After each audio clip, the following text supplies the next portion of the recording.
Di zaman Nabi SAW, ikhwatu fiddin yang dimuliakan Allah Azza wa Jalla, kebanyakan orang yang masuk Islam itu adalah orang-orang Nasrani dibandingkan orang Yahudi. Jadi orang-orang Yahudi itu ada yang masuk Islam tapi tidak sebanyak Nasrani, karena orang Nasrani itu diberikan kelembutan hati. Kita lihat saja kisah ketika Nabi SAW menyurati beberapa raja Nasrani. Nabi SAW pernah menyurati 3 raja Nasrani di zamannya. Pertama, Raja Romawi yang disebut dengan Muqawqis, Herakli. Raja Romawi yang disebut dengan Herakli atau Kaisar. Kemudian yang kedua, Raja Najasyi yang namanya Ashama ibn Afjur. Kemudian Raja Mesir yang disebut dengan Muqawqis. Kita tahu bahwa di antara 3 raja ini, yang pertama masuk Islam siapa? Najasyi. Najasyi masuk Islam. Ketika dapat surat saja dia langsung kemudian masuk ke dalam Islam, Ashama ibn Afjur ini.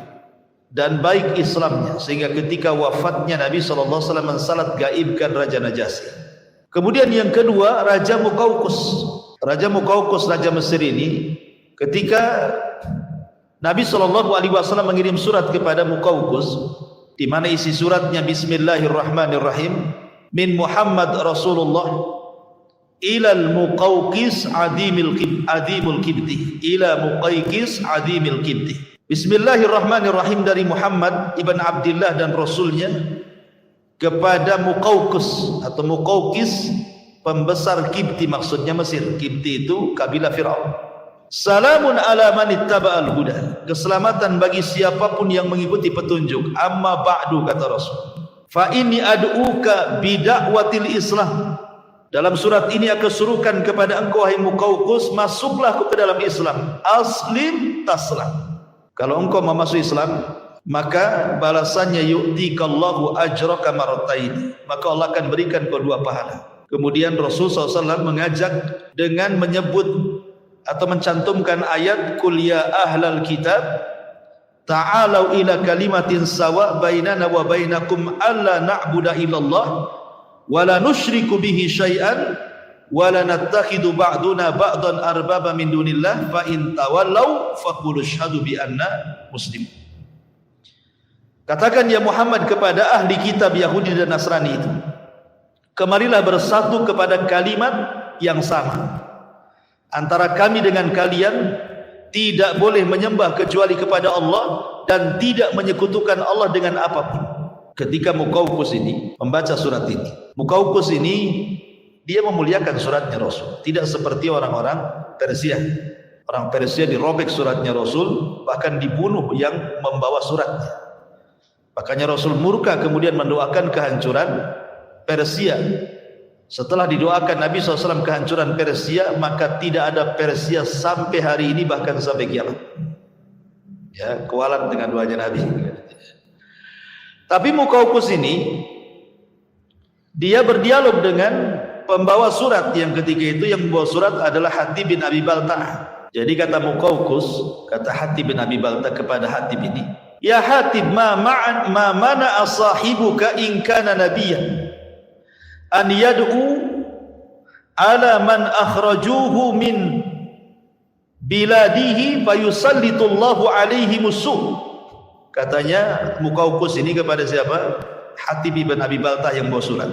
Apa yang mencegah nabimu untuk menyeru kepada orang-orang yang telah mengusirnya, maksudnya orang-orang Mekah, agar Allah Subhanahu wa taala tidak kuasakan kepada mereka keburukan? Maka Hatib cerdas, dia membalas dengan balasan terbalik dan mengatakan, lalu apa juga salahnya Isa bin Maryam, katanya. Kenapa dia tidak berdakwah kepada orang-orang yang merencanakan pembunuhan kepadanya, supaya tidak tertimpa apa yang kita saksikan kepada mereka? Maka jawaban cerdas ini kemudian Muqawqis muji Hatib bin Abi Balta'ah dan mengatakan, sungguh perkataanmu bijak sekali, karena engkau diutus dari orang bijak, maksudnya Nabi SAW. Dari situ kemudian Muqawqis karena menghormati suratnya Rasul, akhirnya memberikan 2 orang budak untuk dihantar pulang. Pertama Maria Kiptiah yang kemudian digauli Rasul dan punya anak namanya Ibrahim. Kemudian yang kedua sirin yang kemudian dihadiahkan Rasul kepada Hasan ibn Thabit, juru bicaranya. Dalam riwayat, Muqawqis memberikan dokter spesialis, suruh tinggal bersama Nabi. Jadi kalau Nabi sakit, nanti dokter ini yang merawatnya. Tapi Nabi SAW malah menyuruh balik lagi dokter itu. Dan Rasul mengatakan, idhab la hajata lana anka, nahnu qaumun la na'kul hatta naju' wa idza akalna la nasbah. Pergi kau pulang lagi ke Mesir sana, kami ini kaum yang tidak pernah makan kecuali lapar, dan apabila kami makan kami akan berhenti sebelum kenyang, kata Rasul. Artinya ini Rasul SAW mengatakan apa? Bahwa kami ini diajarkan kesehatan. Coba antum melakukan kaidah ini, makan setelah lapar, gitu ya. Kemudian, jadi kalau ingin makan tuh nunggu lapar dulu. Nanti ketika makan sebelum kenyang berhenti. Itu kesehatan. Ya, walaupun secara lafaz hadis ini memang dhaif, tetapi secara makna benar, gitu ya. Karena bagaimanapun perut ini perlu tiga isi kan. Sepertiga untuk makanan, sepertiga untuk minuman, sepertiga untuk bernafas. Jangan semua dimasukkan makanan, menggap-menggap lah kan gitu. Akhirnya lemas, mau tidur saja, dan begitu seterusnya. Intinya walaupun belakangan akhirnya Muqawqis ini masuk Islam setelah kemudian Nabi SAW menguasai Mekah dan Madinah, dan kemudian mengutus utusan, dan belakangan Mesir menjadi negara Islam sampai hari ini gitu. Taib. Adapun Romawi, Herakli ini ketika disurati Nabi SAW, dia sebenarnya sudah tertarik. Cuman karena takut kehilangan jabatan, akhirnya menolak. Tetapi dia pun memuliakan surat Rasul SAW dan meletakkan di tempat yang terjaga. Ya, pokoknya dia tidak seperti raja-raja Persia gitu ya, memang betul-betul ditolak. Baik, ma'asyiral muslimin yang dimuliakan Allah Subhanahu wa taala. Ada satu kisah yang menarik adalah ketika Nabi SAW mengirim surat ke Raja Herakli, itu kan sampai surat itu ke Syarahbil. Syarahbil itu penguasa bawahan Romawi. Lah ketika itu Syarahbil dan kabilah-kabilah yang mengekor kepada Romawi mendapatkan surat dari Nabi SAW itu, berusaha untuk komunikasi dengan rahib, dengan pasturnya. Ini gimana nih surat ini? Apakah kita harus membenarkan surat ini ataukah kita mendustakan? Ini uskup ini, pasturnya pun tidak paham juga. Ya. Akhirnya kemudian kabilah-kabilah ini berkumpul.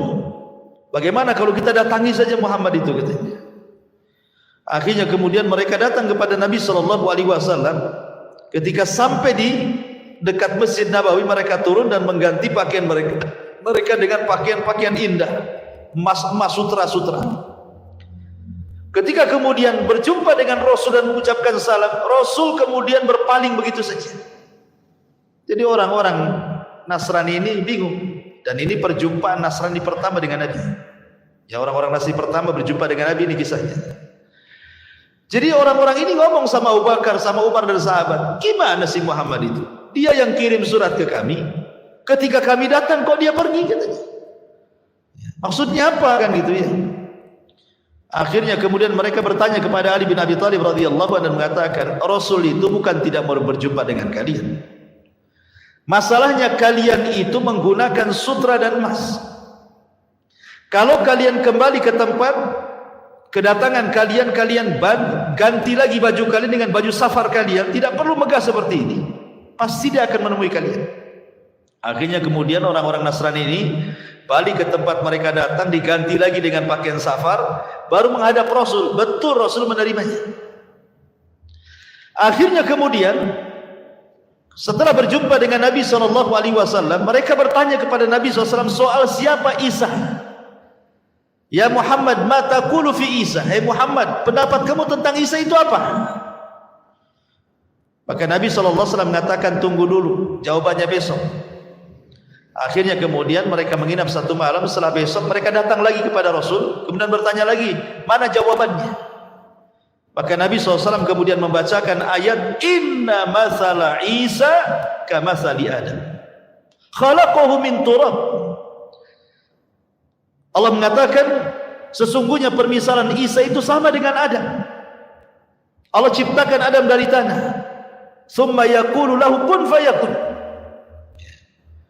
Lalu apa masalahnya dengan kalian? Isa sama dengan Adam. Kenapa kalian harus membesarkan Isa? Bukankah Allah Subhanahu wa taala juga menciptakan Adam sama? Kalau kalian katakan Isa tanpa bapa, Adam lebih hebat lagi, enggak ada bapa, enggak ada ibu. Kenapa kalian lebihkan pengagungan kepada Isa dan tidak dilebihkan kepada Adam, gitu maksudnya? Ya ini kan logika Rasul, ya kan? Mau mengatakan kepada mereka, tapi ucapan Rasul ini enggak diterima sama orang Nasrani. Akhirnya kemudian mereka mengatakan, kami tidak terima. Kata Nabi SAW, kalau tidak terima, ayo kita mubahalah, katanya. Rasul mengajak mubahalah, saling melaknat. Ajak keluarga kalian kemari, saya akan kumpulkan keluarga saya, ayo kita saling laknat di sini, biar Allah yang menyaksikannya. Akhirnya setelah kemudian mereka pulang dan siap membahalah, di tengah jalan takut mereka.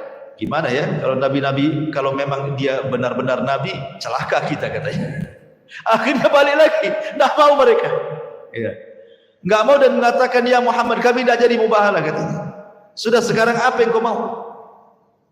Akhirnya kata Rasul mengatakan, kalau kalian tidak mau masuk ke dalam agamaku, maka akan harus bayar jizyah, upeti, kalau tidak saya perangi. Akhirnya mereka setuju bayar upeti.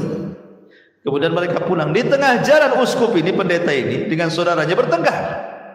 Ya. Jadi suatu ketika ini di tengah jalan unta saudara uskup ini, saudara pendeta ini terperosok ke dalam lubang di padang pasir, tiba-tiba mencela Nabi. Ya. Maka sang uskup, sang pendeta mengatakan, jangan kau cela dia, jangan kau cela dia, kata. Kemudian saudara mengatakan heran, kenapa kau membela dia? Ya. Kemudian kata uskup mengatakan, karena saya mengetahui dia seorang nabi, saya yakin dia nabi, katanya. Loh, kalau engkau memang mengakui dia nabi, kenapa engkau tidak ikut dia, katanya kan? Kenapa ikut kami? Ikut aja sana, katanya. Akhirnya kata pendeta, ya tidak bisa lah. Kalau saya ikut dia, marwah saya taruh di mana? Saya ini pemimpin kau. Kalau saya ikut agama Muhammad, saya jadi orang biasa, katanya. Saya nggak jadi pendeta lagi, katanya. Lihatlah pendeta-pendeta yang masuk Islam kan jadi orang biasa, kan? Kecuali belajar agama jadi ustadz, kan, gitu. Ya harus mulai dari awal lah, kan, gitu. Akhirnya kemudian saudaranya ini malah marah. Oh, itu yang menghalangi engkau membenarkan hidayah, katanya. Kalau begitu biar aku yang masuk Islam, katanya. Dia yang masuk Islam, dia ke Madinah, dia pula yang masuk Islam, coba ya, kan? Dia oleh yang mencela Islam, dia pula yang masuk Islam. Tapi intinya bahwa kisah ini di sini bagaimana Nabi SAW ada hubung kait dengan orang-orang Nasrani, ya kan? Intinya di situ. Kemudian yang kedua, pembahasan yang kedua, hubung kait Nabi SAW dengan Nabi Isa. Apa hubung kait Nabi SAW dengan Nabi Isa? Masyarakat muslimin yang dimuliakan Allah Subhanahu wa taala, dalam hadis Luqman ibn Amir, dia pernah mendengar Aba Umamah berkata kepada Nabi SAW, ya Nabi Allah, wahai Nabi Allah, dari mana kau memulai dakwah? Dari mana kau memulai dakwah? Maka Nabi SAW mengatakan, da'watu Ibrahim wa bushra Isa wara'at ummi annahu yakhruju minha nurun adha'at lahu qusur Syam. Saya memulai dengan dakwahnya Ibrahim tauhid, dan saya memulai dengan kabar gembira yang diberikan kepada Isa akan kedatanganku. Dan waktu ibuku sedang melahirkan keluar cahaya, yang cahaya melesat ke istana-istana yang ada di Syam dan menerangi istana itu. Sini kata Nabi SAW mengatakan, wa bushra Isa, aku memulai karena Isa sudah dihabar gembirakan akan kedatangan diri. Dan Nabi SAW menjadikan Isa itu sebagai persaksian yang menjamin orang masuk surga. Kata Nabi SAW, man qala asyhadu an la ilaha illallah wahdahu la syarika lah wa anna Muhammadan abduhu wa rasuluh wa anna Isa Abdullah wa rasuluh wa kalimatuhu alqaha ila Maryam wa ruhum minhu wa annal jannata haqqun wan naru haqqun adkhalahu Allahu al jannata ala ma kana minal amal. Kata Nabi SAW, siapa yang bersaksi tidak ada sembahan yang berhak disembah kecuali Allah, yang tidak ada sekutu baginya, dan Muhammadlah hamba dan utusan Allah, dan Isa adalah hamba Allah dan Rasulnya, dan kalimat yang diberikan kepada Maryam dan ruh sebagai kemuliaan dari Allah Azza wa Jal, dan meyakini sorga adalah benar, neraka adalah benar, maka dia akan dimasukkan ke dalam sorga sesuai dengan amalannya. Lihat, Rasul menjadikan Isa sebagai persaksiannya. Siapa yang menyaksikan Isa sebagai hamba dan Rasulnya, maka dijamin dia masuk surga. Kemudian juga ketika Nabi SAW Isra Mi'raj, ketika Nabi SAW Isra dan Mi'raj, berjumpa dengan Isa kan di langit berapa? Kedua. Dia berjumpa dengan Isa dan Yahya ibn Zakaria di langit kedua. Dan Nabi SAW mengucapkan selamat kepada mereka. Marhaban binabiyyin salih wa akhin salih. Selamat datang nabiku yang saleh dan saudaraku yang saleh. Maka di sini menunjukkan bahwa ada hubung kait antara Nabi SAW dan juga Isa ibn Maryam. Kemudian pembahasan yang ketiga ini yang seru yang kita akan bahas. Ya, kita akan fokus di sini tentang hubung kait Isa dengan umat Islam. Ya, karena ini bicara tentang tanda-tanda kiamat besar. Tanda-tanda kiamat besar. Ma'asyiral muslimin yang dimuliakan Allah Subhanahu wa taala. Di dalam sebuah hadis Nabi sallallahu alaihi wasallam bersabda dari Hudzaifah ibni Usaid al-Ghifari. Jadi suatu ketika Nabi sallallahu alaihi wasallam itu lewat di kelompok para sahabat yang sedang berbincang. Rupanya apa yang dibincangkan sahabat? Sahabat sedang membincangkan soal kiamat. Jadi Nabi SAW kemudian bertanya, apa yang kalian bicarakan? Sahabat mengatakan, kami sedang membicarakan tentang kiamat yang selalu engkau kisahkan kepada kami. Maka Rasul SAW mengatakan, lan taqumas sa'ah hatta tarau qablaha asyra ayat. Tidak mungkin tegak kiamat sampai kalian melihat 10 tanda besar kiamat.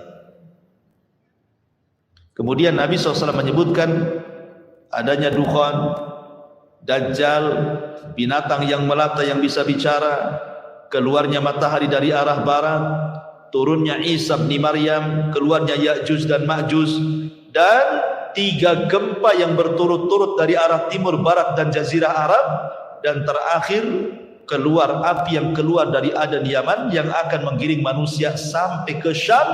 Disitulah kiamat dibangkitkan, kata Nabi. Lah di antara 10 tanda kiamat itu adalah nuzulu Isa bin Maryam, turunnya Isa bin Maryam. Inilah ada hubung kait alaqah Isa dengan umat Islam. Bagaimana kisahnya? Ini yang menarik, ikhwan. Ma'asyiral muslimin yang dimuliakan Allah Subhanahu wa taala. Ketika kaum muslimin kebingungan karena tidak ada pemimpin yang bisa memimpin mereka dan dunia sudah kacau, maka tiba-tiba Allah Subhanahu wa taala takdirkan seorang keturunan Nabi dari Hasan ibnu Ali. Namanya sama dengan nama Rasul Muhammad dan nama bapaknya sama dengan nama bapak Rasul Abdullah, Muhammad ibn Abdullah Al-Hasani Al-Alawi. Muncul di Mekah. Kemudian Allah perbaiki dalam satu malam. Allah berikan kecerdasan. Kecerdasan dalam memimpin, bersiasat, perang, dan begitu seterusnya. Akhirnya orang-orang membaiat kepada orang ini yang disebut dengan Al-Mahdil Muntadhar, Imam Mahdi yang ditunggu-tunggu kaum muslimin. Akhirnya kemudian kemunculan Imam Mahdi ini terdengar oleh tentara yang ada di Syam. Maka mereka pun datang membawa pasukan untuk membunuh Imam Mahdi. Tapi di antara Mekah dan Madinah ada namanya Baida, tiba-tiba terjadi gempa dan menghancurkan semua pasukan yang hendak membunuh Al-Mahdi. Allah buat gempa dan Allah masukkan di dalam tanah. Itulah tanda yang paling jelas tentang kemunculan Imam Mahdi. Jadi kalau ada orang yang ngaku Imam Mahdi harus ada tanda yang ini. Kalau belum ada tanda, ada pasukan yang kemudian ditenggelamkan ke bumi oleh Allah di Baida, berarti Imam Mahdi kaleng-kaleng, ya kan? Imam Mahdi ngaku-ngaku. Karena sejak zaman dulu pun sudah ada orang ngaku Imam Mahdi. Sejak zaman dulu. Contoh umpamanya di zaman Imam Malik. Di zaman Imam Malik itu sudah ada orang ngaku Imam Mahdi. Jadi ada keturunan Husain kalau tidak salah di zaman Imam Malik itu memberontak.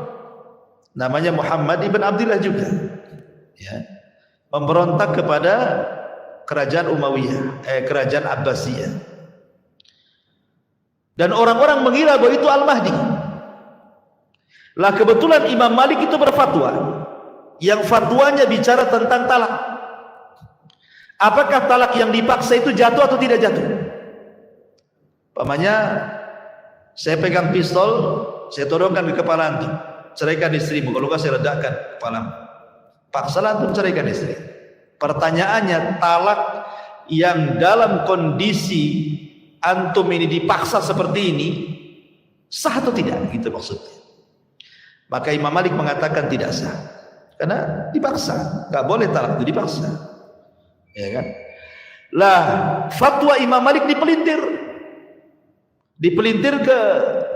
karena ketika itu terjadi pemberontakan oleh Muhammad ibn Abdullah, itu turunan keluarga Nabi, kepada Bani Abbasiyah. Seolah-olah fatwa Imam Malik yang mengatakan tidak sah ini memperkuat pemberontakan. Maksudnya gimana? Bani Abbasiyah ini merebut Bani Umayyah dengan cara paksa. Berarti menurut fatwa Imam Malik, talak dengan cara paksa itu tidak sah. Berarti merebut kekuasaan dengan cara paksa tidak sah juga. Gitu ya, dikait-kaitkan gitu ya. Berarti Bani Abbasiyah ini ketika merebut kekuasaan Bani Umayyah tidak sah karena dipaksa. Ketika itu terjadi pemberontakan, seolah-olah fatwa Imam Malik ini memperkuat pemberontak. Akhirnya oleh Gubernur Madinah, Imam Malik ditangkap dan dipenjarakan. Bahkan disiksa, dipukul sampai tulang bahunya patah. Sehingga Imam Malik itu kalau sholat tidak bisa, sehabis di penjara ini kalau sholat tidak bisa kayak kita begini. Jadi sholatnya gini, Allahu Akbar gitu. Jadi orang-orang mengira bahwa meletakkan tangan seperti ini itu madhabnya Malik. Ya, padahal Imam Malik tidak bisa meletakkan di dada karena sebab patah bahunya. Ya, begini jadi. Ya kan? Jadi orang-orang mengira ini mazhabnya Imam Malik, padahal tidak. Karena dalam kitab Muwatta Imam Malik pun mencantumkan hadis tentang qabd, tentang meletakkan tangan kanan di tangan kiri dan di dada. Itu karena patah saja. Artinya di zaman Imam Malik kan sudah ada. Ya, bahkan dulu sebelumnya juga Umar bin Abdul Aziz disangka Imam Mahdi. Jadi sejak dulu itu prediksi Imam Mahdi sudah ada kan. Itu zaman dulu, apalagi zaman sekarang macam-macam Mahdi itu keluar. Mahdinya orang Medan lah, Mahdinya orang Jakarta gitu, macam-macam Mahdi. Mahdinya orang India gitu. Jadi tidak bisa kita ngaku Mahdi itu. Kenapa? Karena tandanya yang paling jelas kalau ada pasukan dari Syam hendak membunuh dia ketika saat pembaiatan di Makkah. Maksudnya di sekitar Ka'bah. Harus dibayat di sana. Bukan di Medan dibayatnya, harus bayat di Mekah. Ya. Dan pasukan yang akan membunuhnya harus tertimpa gempa di Baida antara Mekah dan Madinah. Kalau kita mendengar itu berarti memang yang dibayat Imam Mahdi, gitu maksudnya. Singkat cerita, Imam Mahdi pun kemudian perang bersama kaum muslimin. Kemudian terjadilah perang yang disebut di dalam hadis itu sebagai Malhamatul Kubra, atau istilah Yahudi Armageddon, atau istilah kita Malhamatul Kubra, perang salib antara Islam dan orang-orang Romawi. Itu perang tidak ada yang lebih dahsyat dibandingkan perang itu. perang-perang dunia pertama, dunia kedua, atau mungkin akan dunia ketiga lagi. Tidak sedahsyat perang itu, karena itu perang penghabisan. Kemana Yahudi? Yahudi tidak ikut di sini. Ketakutan sembunyi dia. Makanya kemudian ketika Yahudi tidak ikut membantu orang Nasrani, Dajjal keluar, marah kepada orang Yahudi. Karena kata Nabi SAW, Dajjal itu tidak keluar kecuali karena sebuah kemurkaan yang disuruh. Dan dia murka karena Yahudi diam saja ketakutan. Makanya Dajjal keluar di situ. Lah dalam peperangan ini kan kaum muslimin menang. Padahal sebelumnya kaum muslimin bersama orang Nasrani itu ada hubungan untuk menyerbu negara yang bukan ahli kitab, dan mereka menang. Tiba-tiba kemenangan itu diklaim oleh orang-orang Nasrani, maka orang Islam marah dan mengatakan kemenangan ini milik Allah. Makanya kemudian akhirnya terjadi kerenggangan, pembatalan islah, kemudian terjadi perang yang disebut dengan Malhamatul Kubra itu. Singkat cerita, akhirnya ketika kaum muslimin menang, disinilah turun Dajjal. Turun atau Dajjal keluar, bukan turun, muncul Dajjal. Dan Dajjal muncul diikuti oleh 70.000 Yahudi Asfahan, itu pasukan intinya. Kemudian keliling dunia selama 40 hari, 40 malam, dan berhasil menguasai sebagian besar dunia, menjadi pengikut Dajjal. Lah Al-Mahdi tidak bisa melawan Dajjal dengan pasukan sebanyak itu. Akhirnya kemudian Al-Mahdi ini membawa kaum muslimin untuk sembunyi di gunung. Mereka balik ke Palestina, ke Syam, kemudian sembunyi di gunung bersama kaum muslimin, karena mereka tidak bisa menghadapi Dajjal dan pasukannya. Lah selama mereka bersembunyi itulah akhirnya mereka pun merasa kelaparan, karena bagaimanapun mereka harus makan. Sampai-sampai dikisahkan bahwa kalaulah ada kepala kerbau itu jauh lebih baik dibandingkan punya uang banyak, karena yang mereka hajatkan makan. Harta ghanimah buat apa kalau tidak ada makanan? Tetapi kemudian lama-lama mereka kelaparan, berpikir nih kalau kita tetap bersembunyi di sini, kita mati konyol di sini. Kita harus perang. Kita harus menghentikan kejahatan Dajjal ini. Dia sudah memfitnah banyak manusia, kita harus menghentikannya. Maka sepakatlah pasukan bahwa esok hari mereka akan bertempur melawan Dajjal. Walaupun kekuatan mereka tidak seberapa, tapi minimal ini upaya terakhir mereka untuk melawan Dajjal. Imma nasrun wa imma syahadah. Menang atau mati syahid, gitu bahasa. Akhirnya kemudian mereka pun tertidur malam itu dengan sangat pulasnya. Kemudian di waktu menjelang subuh mereka bangun. Kemudian Imam Mahdi memerintahkan muadzin untuk mengumandangkan azan. Saat selepas azan itulah mereka dikagetkan dengan langit yang tiba-tiba gelap. Langit tiba-tiba gelap. Kenapa Allah Subhanahu wa taala gelapkan langit? Rupanya di situlah Allah Subhanahu wa taala hendak menurunkan Isa bin Maryam. Dalam keyakinan ahli sunnah dan keyakinan Islam, Isa itu belum mati. Isa itu ditidurkan kemudian diangkat ke langit, dan itu pendapat jumhur mayoritas ulama. Walaupun ada yang menyelisih seperti Imam Suyuti mengatakan Isa itu mati kemudian diangkat, tapi nanti akan diturunkan lagi katanya. Tapi pendapat yang kuat bahwa Isa itu belum mati. Dia hidup, cuma ditidurkan kemudian diangkat ke langit dan akan turun di akhir zaman. Lah ketika Isa turun, maka Isa kemudian turun dari langit kedua bersama dua malaikat yang mengapitnya. Sampai-sampai Nabi SAW menjelaskan, dia memakai mahrudataini, kain semacam kain ihram yang diapit dua malaikat, ya kan? Kemudian juga di mana kain itu mengeluarkan bau minyak za'faran dan misk. Dan apabila kemudian wajahnya tertunduk ke bawah seperti ini, maka akan menetes air seolah-olah dia habis mandi. Padahal tidak, karena rambutnya keriting kemudian lurus sampai bahu. Dan kata Nabi SAW, warna kulitnya putih kemerah-merahan seperti seolah-olah dia baru keluar dari hammam. Mungkin bahasa kitanya habis sauna lah gitu ya. Jadi bersih Isa itu. Kemudian turun ke bumi. Di mana turunnya Isa? Isa turun di sebuah menara di sebelah timur Damaskus. Lah menara itu, ma'asyiral muslimin yang dimuliakan Allah Azza wa Jal, Manaratul Bayda yang berwarna putih itu sudah ada. Sekarang ada menaranya.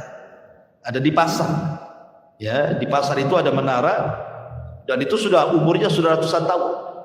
Di mana? Di Suriah sana, Damaskus. Ya, panjangnya sekitar ya 15 meteran lebih lah.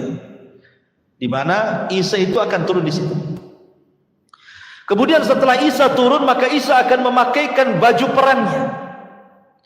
Kemudian setelah dia pasang baju perangnya, kemudian dia menemui kaum muslimin yang ada di gunung yang sedang bersembunyi.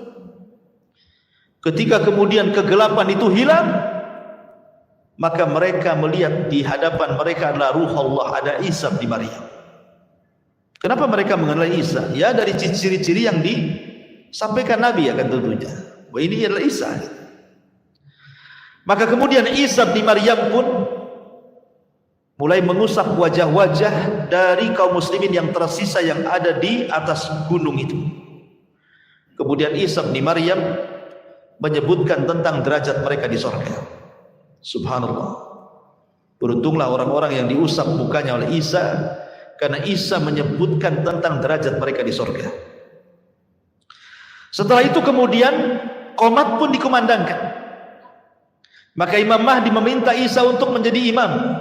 Tapi Isa tidak mau dan mengatakan, kalian jauh lebih baik dibandingkan aku. Maksudnya umat Islam jauh lebih baik dibandingkan umat Nasrani. Sebaiknya kalian yang jadi imam. Akhirnya kemudian Imam Mahdi pun memimpin solat, dan Isa solat di belakang Al-Mahdi dan kaum muslimin. Selesai solat, maka Isa kemudian membariskan pasukan kaum muslimin. Kemudian kata Isa bin Maryam, aku berikan kalian 3 pilihan. Aku berikan kalian 3 pilihan. Pilihan yang pertama, aku akan berdoa kepada Allah agar Allah Subhanahu wa taala memunculkan tentara-tentara yang bukan kalian. Biar tentara-tentara itu yang akan membunuh Dajjal dan para pengikutnya. Yang kedua, atau aku akan berdoa kepada Allah agar Allah Subhanahu wa taala mengirim gempa untuk menenggelamkan Dajjal ke dasar bumi dan pasukannya, dan kalian tetap tinggal di sini. Kemudian yang ketiga, atau kalian siap berjihad dan aku pimpin perang. Maka kaum muslimin ketika itu berpikir tentu yang ketiga lebih utama, karena mereka berpikir bahwa Dajjal sudah merusak, mencelakakan keluarga mereka, memfitnah kaum muslimin. Masa kita diam saja? Maka kata Al-Mahdi dan juga kaum muslimin, kita bergerak, kau pimpin kami perang. Akhirnya Isa pun yang mengomanda perang bersama Al-Mahdi Al-Muntadhir. Turunlah mereka selepas sholat subuh itu. Turun, kemudian berhadapan dengan Dajjal. Ma'asyiral muslimin yang dimuliakan Allah Azza wa Jalla, ketika Dajjal melihat Isa ini sudah tahu. Karena Isa itu membawa aura, ikhwan, aura yang menakutkan bagi orang-orang Yahudi, terutama Dajjal. Kenapa? Bayangkan Isa itu punya nafas. Yang nafasnya ini bisa membunuh setiap orang kafir sejauh mata memandang. Jadi kalau Isa meniup dengan nafasnya, maka sejauh mata memandang tidak ada orang kafir kecuali mati. Baik dia memandang ke arah kanan, ke arah kiri, ke arah depan, ke belakang, kalau dia meniup dengan nafasnya, maka tidak ada orang yang kafir yang selamat dari nafasnya sejauh mata memandang. Gimana orang tidak takut? Ya. Maka ketika Dajjal kemudian melihat Isa bin Maryam, yang tadinya Dajjal itu sok sakti kan itu, gimana tidak sakti Dajjal itu? Dia ngomong sama bumi tumbuh-tumbuh, dia ngomong sama langit hujan-hujan, dia ngomong sama kuburan hidup-hidup walaupun setan gitu ya. Tetapi kan Dajjal diberikan kesaktian oleh Allah Azza wa Jalla. Tapi ketika melihat Isa, ketakutan dia, bergetar. Akhirnya kemudian dia pun lari Maka Isa pun mengejar Dajjal. Lari ke utara, dikejar ke utara, lari ke selatan, dikejar ke selatan, barat. Pokoknya dia tidak bisa lari. Sampai ketika Dajjal sampai di sebuah tempat yang disebut dengan Babil Lud dalam riwayat. Babil Lud sekarang jadi kota tercantik di Israel. Ya, karena Dajjal itu dia keluar di tempat yang mayoritas Syiah dan akan terbunuh di tempat yang mayoritas orang Yahudi. Keluarnya di mana? Khurasan. Khurasan di mana? Irak. Dan akan mati di Babil Lud. Babil Lud di mana? Israel. Seolah-olah ada hubung kait Syiah dengan Yahudi kan? Ya. Lah ketika Dajjal sampai di Babil Lud ini, kemudian sudah tidak bisa lagi menghindar dari Isa bin Maryam. Apa dalam riwayat itu? Yadubbu kama yadubbul milh. Kalau kita ambil garam, kemudian kita letakkan di air, tentu garam itu akan mencair. Maknanya Dajjal ketika melihat Nabi Isa itu keringatan dari atas kepala sampai ke bawah. Dia kan manusia, sama dengan kita manusia. Ya, keringatan, ketakutan menggigit. Tidak bisa apa-apa, hilang kesaktiannya. Akhirnya kemudian ketika Dajjal betul-betul ketakutan, Isa mengambil tombaknya, kemudian langsung melemparkan ke dalam badan Dajjal, dan matilah Dajjal dengan tombaknya Isa bin Maryam. Ketika Dajjal mati, dicabut tombaknya, darahnya masih ada di ujungnya, kemudian diangkat ke atas, memberitahu orang-orang Yahudi bahwa Dajjal sudah mati, dan memberitahu kepada kaum muslimin bahwa kita sudah menang. Maka kaum muslimin ketika melihat pimpinan mereka Dajjal mati, orang-orang Yahudi dan para pengikut Dajjal ketika pimpinan mereka mati, mereka pun tunggang langgang dikejar kaum muslimin. Tidak ada satupun tempat persembunyian kecuali memberitahu. Kalau orang Yahudi sembunyi di batu, kata batu, "Hei Muslim, nih di belakang ada Yahudi, bunuh dia." Kalau dia sembunyi di balik pohon rambutan, kata rambutan, Muslim nih, di balik pohon saya ada Yahudi, bunuh dia. Tidak ada satupun tempat persembunyian kecuali dikasih tahu. Alamat kiamat, ikhwan. Ya. Maka ketika itu, ma'asyiral muslimin yang dimuliakan Allah Azza wa Jalla, Dajjal mati. Kemudian orang-orang Yahudi sebagian mereka menyerah, sebagian mereka lari bertunggang langgang bersembunyi, sebagian mereka dibantai, dibunuh, dan begitu seterusnya. Maka setelah kemudian Dajjal meninggal, maka Isa kemudian meminta kepada seluruh ahli kitab, baik Yahudi ataupun Nasrani, agar mereka masuk Islam. Kalau tidak, maka mereka akan mati. Pilihannya cuma dua, masuk Islam atau mati. Ya, tidak ada jizyah. Ya, kalau di zaman Rasul ada jizyah. Kalau anda tidak masuk Islam, nggak apa-apa, tapi baru peti. Kan begitu ya? Hatta yu'tul jizyata ayyadi wa musagir.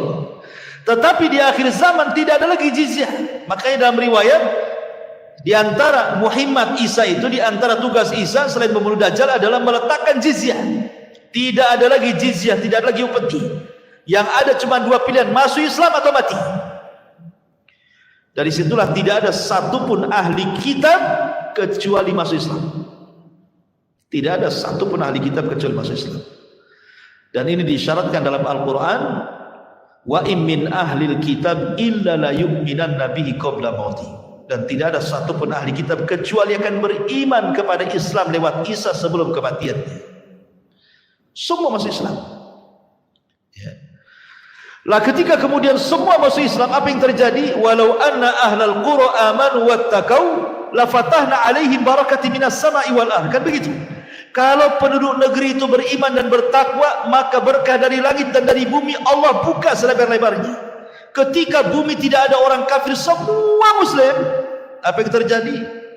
Berkah bumi. Langit hujan, kemudian bumi menumbuhkan tumbuhannya. Sampai-sampai dikisahkan, ada orang masuk ke cangkang buah delima itu, bisa 10 orang masuk ke cangkangnya. Anda bisa bayangkan sebesar apa itu delimanya. Ya. 10 orang masuk ke cangkang delima, lo bisa masuk. Saking suburnya gitu ya, saking berkahnya negeri itu.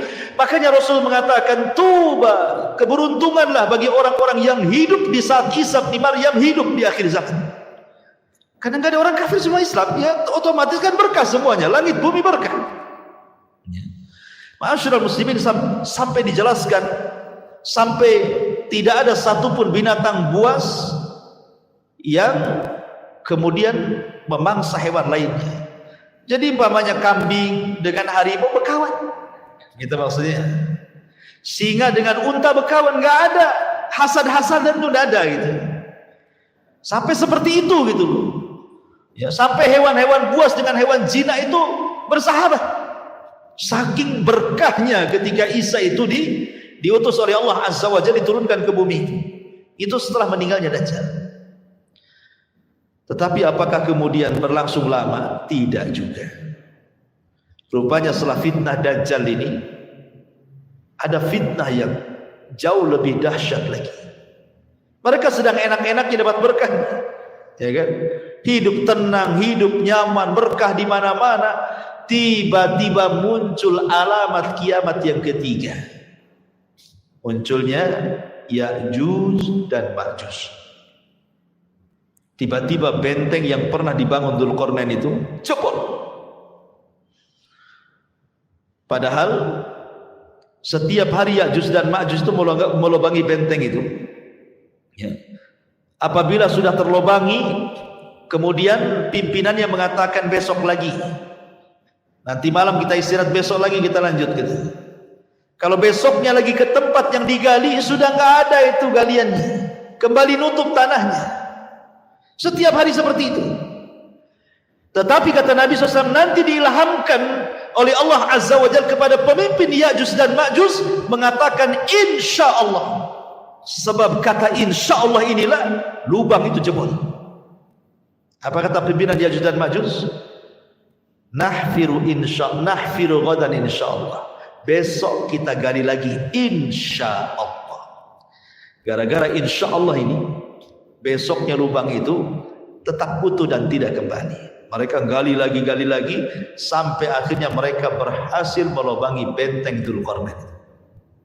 Kata Al-Quran, dalam Al-Quran sampai Allah mengatakan min kulli hadabin yansil.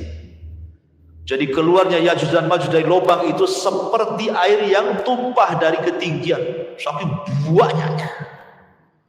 Dari sini muncul, dari mana-mana Ya'juj dan Ma'juj itu. Bayangkan sahabat, bandingan manusia di zaman itu, satu dari kita 999 Ya'juj dan Ma'juj.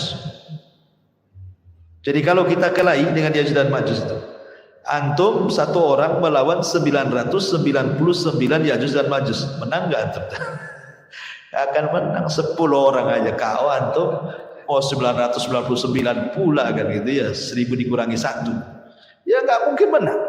Makanya kata Nabi SAW mengatakan, nanti ada kaum yang tidak bisa diperangi, tidak bisa dibunuh, sebaiknya menghindar dari kaum ini. Maksud isyarat Nabi SAW dengan kata-kata seperti itu, maksudnya apa? Maksudnya Ya'juj dan Ma'juj tidak bisa memerangi sebanyak itu. Gimana caranya coba? Akhirnya kemudian terpaksa Isa bin Maryam mengajak kaum muslimin untuk mengungsi lagi ke gunung. Ini setelah meninggalnya Al-Mahdi. Karena Imam Mahdi itu kan berkuasa 7 tahun saja. Kalau Isa ini 40 tahun. Jadi Isa ini akhirnya membawa kaum muslimin untuk sembunyi di Bukit Tur. Semua kaum muslimin naik ke Bukit Tur, hanya bisa memantau dari kejauhan. Cuman bedanya kalau Ya'juj dan Ma'juj dengan Dajjal itu, kalau Dajjal memfitnah agama, orang disuruhnya menyembah dia. Tapi Ya'juj dan Ma'juj fitnahnya beda, karena Ya'juj dan Ma'juj itu hanya merusak saja. Sampai-sampai nih ketika keluar dari benteng itu, orang yang paling depan ini, Ya'juj dan Ma'juj paling depan ini, melewati Buhaira, melewati sungai bendungan Tiberias. Tiba-tiba sekali minum habis tuh danau Tiberias itu. Jadi yang belakang sudah nggak dapat tuh. Makanya bahasanya tidaklah melewati yang hijau kecuali kering, tidak melewati air kecuali kering. Semua dimakan dia. Dan ahli tafsir sampai mengatakan, termasuk dia juga memakan manusia, kanibal. Jadi kalau dia membunuh di luar rasnya, maka akan dibunuh dan dimakan dagingnya. Jadi kanibal, betul-betul kanibal. Lah Ya'juj dan Ma'juj ini merusak di bumi. Betul-betul dirusak bumi ini. Sampai semua manusia di bumi ketakutan karena setiap berjumpa dibantai, dibunuh, dibantai, dibunuh, semua begitu. Sampai akhirnya ketika dia merasa tidak ada penduduk bumi yang dibunuh dia karena sudah terbunuh semuanya oleh dia, dia pun sombong. Kesombongannya sampai kemudian mengatakan di hadapan Allah, qatalna man fil ardi sanaqtuluhu man fis sam. Kami sudah membantai semua manusia yang ada di bumi, sekarang giliran makhluk yang di langit kami bantai juga katanya. Itu sombong tuh.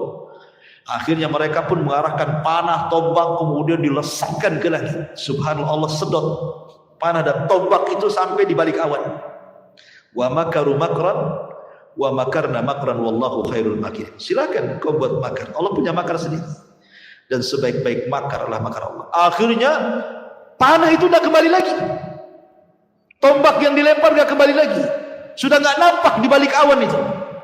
Tapi Allah buat makar, rupanya sengaja tombak dan panah itu dibalikan ke bumi dan ujung-ujungnya seolah-olah ada darah yang menetes.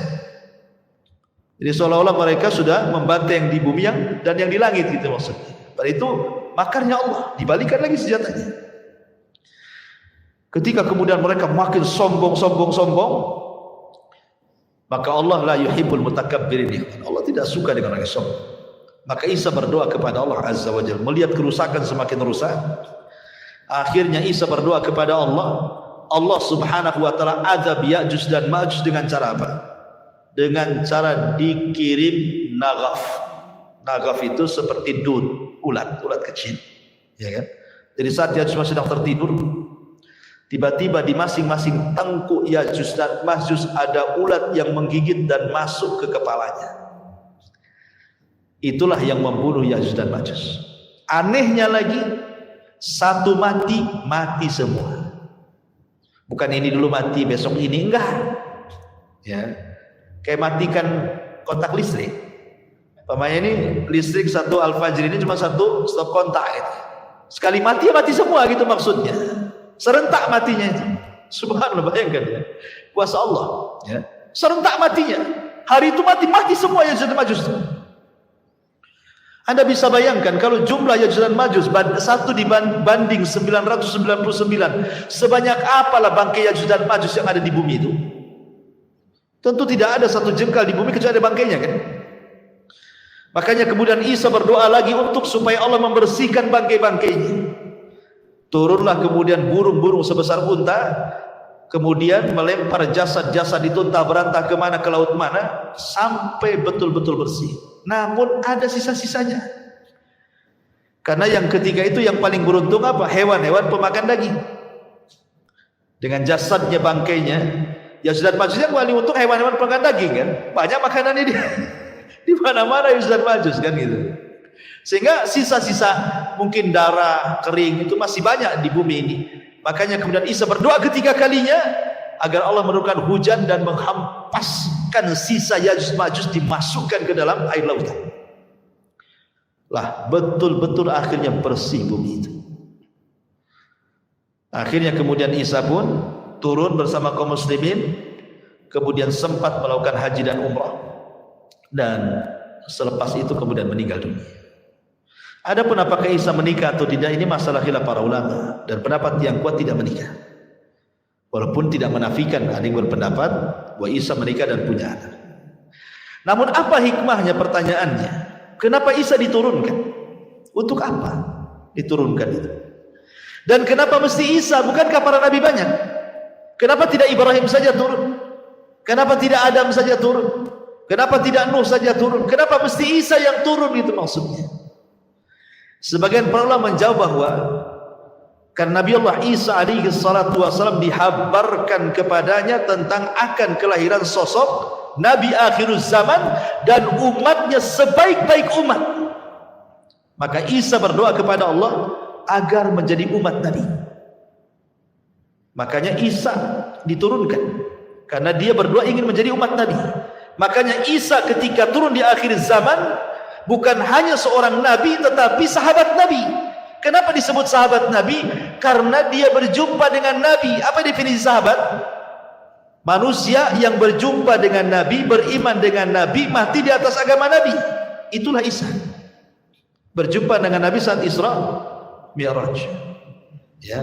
Kalau semua Nabi berjumpa dengan arwahnya, Isa berjumpa dengan fisik dan arwahnya. Berjumpa dengan Nabi, masuk Islam, sholat di belakang Imam Mahdi, mati bersama kaum muslimin. Ya. Nabi plus sahabat dan umat Nabi SAW. Jadi itu kenapa kemudian Isa itu, kenapa mesti Isa yang turun? Karena Isa tahu bahwa umat Rasul umat terbaik dan ia ingin menjadi umatnya, makanya Isa yang diturunkan dibandingkan yang lain. Yang kedua, Isa itu sama dengan Adam. Sebagaimana Allah mengatakan, inna masalah Isa kamasali Adam khalaqahu min turab. Ya. Isa itu sama dengan Adam, diciptakan dari tanah. Maka makhluk yang diciptakan dari tanah harus kembali ke tanah. Isa kan sudah diangkat di langit. Di langit kedua dengan ruh dan jasad. Dia harus turun. Dia tidak mungkin mati di langit. Dia harus mati di bumi. Maka diturunkan supaya mati di bumi, karena dia tercipta dari tanah, kembali ke tanah. Kemudian yang ketiga, membantah sama orang-orang Yahudi yang mereka mengklaim bahwa nahnu qatalna al-Masih ibn Maryam. Orang Yahudi mengatakan kami sudah membunuh Isa, kami sudah menyalibnya. Tiba-tiba Isa turun, kata Isa, mana? Saya masih hidup, saya tak disalib. Ya. Atau membantah orang-orang Nasrani juga yang mengatakan Isa Tuhan, Isa anak Tuhan, Isa satu di antara tiga Tuhan. Buktinya sholat di belakang Imam Mahdi. Masa hamba sholat kemudian dia mati? Masa Tuhan mati? Ya kan? Ya. Kemudian juga di antara hikmah Isa turun itu supaya izharul Islam, bahwa Islam itu akan kembali jaya. Dan dengan turunnya Isa bin Maryam menjadi umat Rasul, kemudian berjuang bersama Al-Mahdi, itulah kejayaan Islam di zaman itu, sampai bisa membunuh Dajjal dan bisa berdoa kepada Allah agar mengazab Ya'juj dan Ma'juj. Islam akhirnya kuat lagi di zaman itu kan. Ma'asyiral muslimin yang dimuliakan Allah Azza wa Jalla, dan itulah di antara hikmah kenapa kemudian Isa diturunkan ke bumi. Dan dari sini kita tahu bahwa ada alaqah, hubung kait antara Isa dengan umat Islam di akhir zaman.